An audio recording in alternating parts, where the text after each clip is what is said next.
Hello. Today I want to talk with you about shadow work. When you should start the shadow work. So shadow work is like, there are wars and then there is battles. Shadow work is a war in this sense. Then there are exercises that you do on a daily basis. Shadow work is a lifestyle, I would say. Now, when do you start? Shadow work is basically integrating the parts of yourself that you are afraid, ashamed, or guilty of. Shadow work is working with accepting all parts of your personality with peace and in a harmless way and in a positive way in your and others' lives. Saying that it's a mental practice. It's tied up to psychology, or at least how I do shadow work.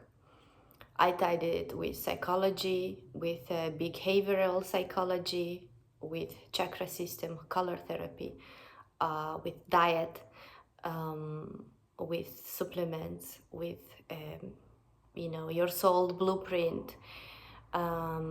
Anyways, who doesn't know me, my name is Lena, and I am a shadow worker. I'm a Reiki healer energy and just a energy healer.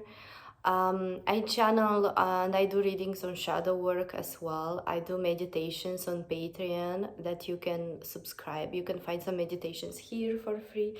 You can subscribe for like 30 kroner on my Patreon, and I upload time to time really good meditations that help you connect yourself and understand yourself.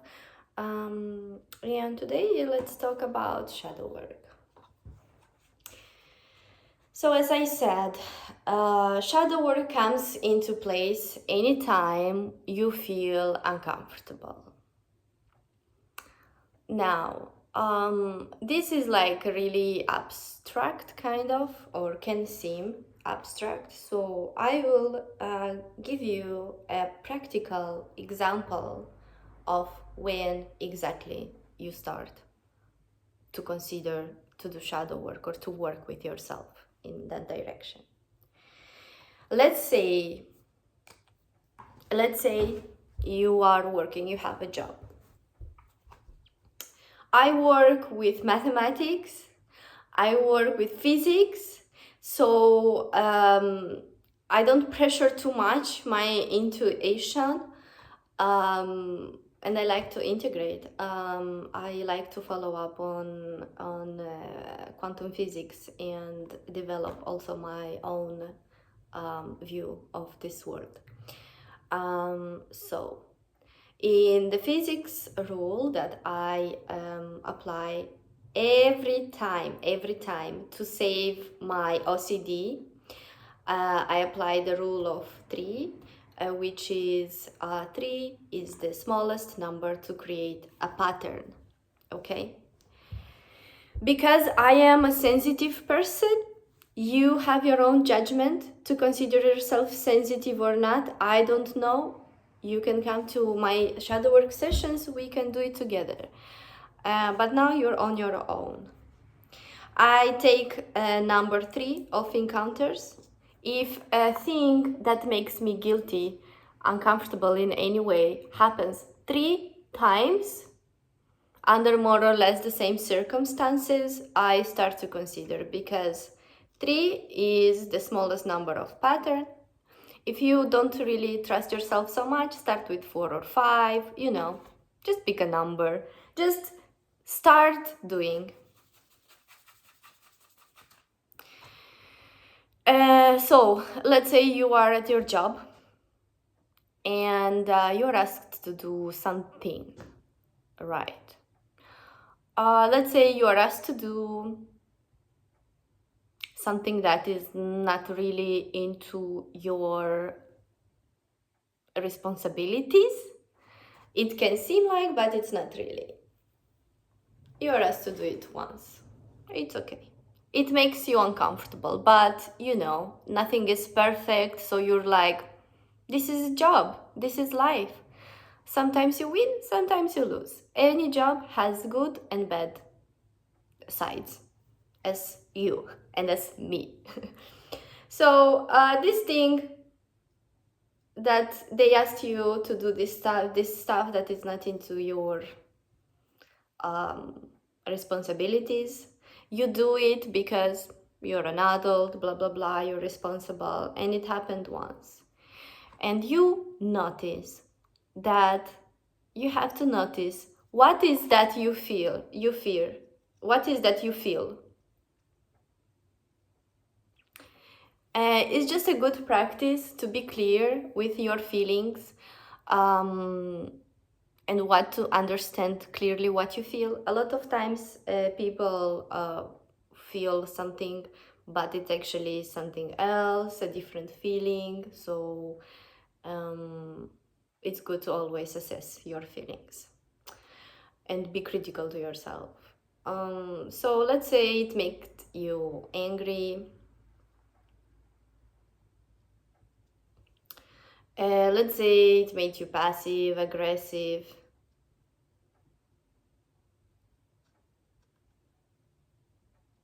At this point, we just see how we feel. Passive aggressive, blah, blah, blah. Now, your first lesson is to notice, do you like to feel like that? Because sometimes you can like to feel angry. It's good. It's okay, okay? Did you like to feel these feelings?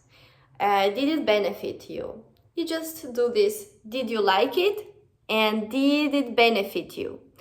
If it harmed you, you have to know how it harmed. So you have these elements of being aware of this situation. And then you do it, you let it go. Okay. Now, when it happens a second time,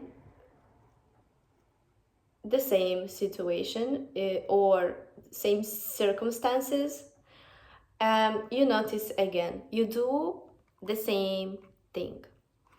Physics says 1 is an event, 2 times happening is a coincidence, 3 times is a pattern.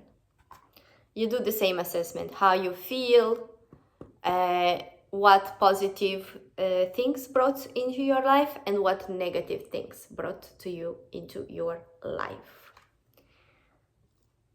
You do this is all you had to do. You go to sleep, okay?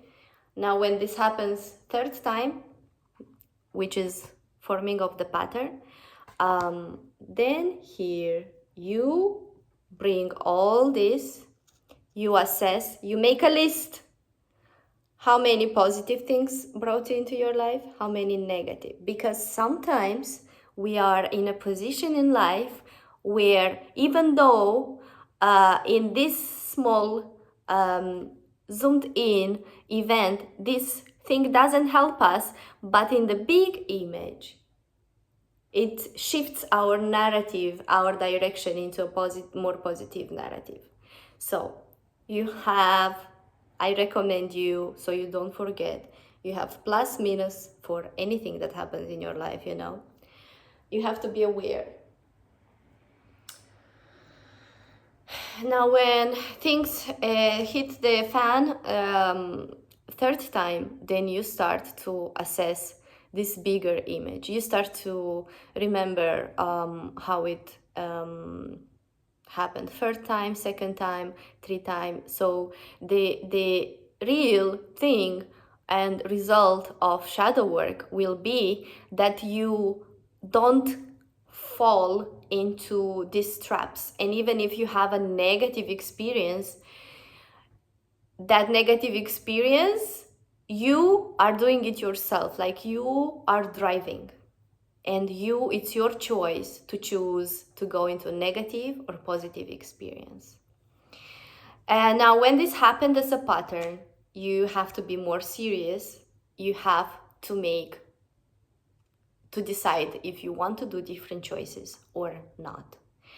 You have to decide where are you, what's your current goal in your life, and if this pattern helps you or not. If this pattern doesn't help you, it brings up if this pattern brings up a side of your personality that you don't like, you have to go and ask questions of how this personality helps you. And then you see if you like those traits. And you have to decide yourself if you want to keep it or not. But the thing is, if you do this assessment and you don't start making making different choices, then you will lose self-respect. So you have to be true to yourself and honest with yourself. And we have negative traits as people that we love, and you have to accept that you like to do shitty stuff sometimes. That is the biggest trap. And that is shadow work, when you dissect your DNA. So this is when you start doing shadow work. I want you to ask me more questions. So let me know what questions you have, because for me this is like such a natural process, especially when I talk with somebody, when we're in a session, it's very natural. But you tell me what questions you have in this process, and I will start talking more about this. Have a good day. Don't forget to subscribe.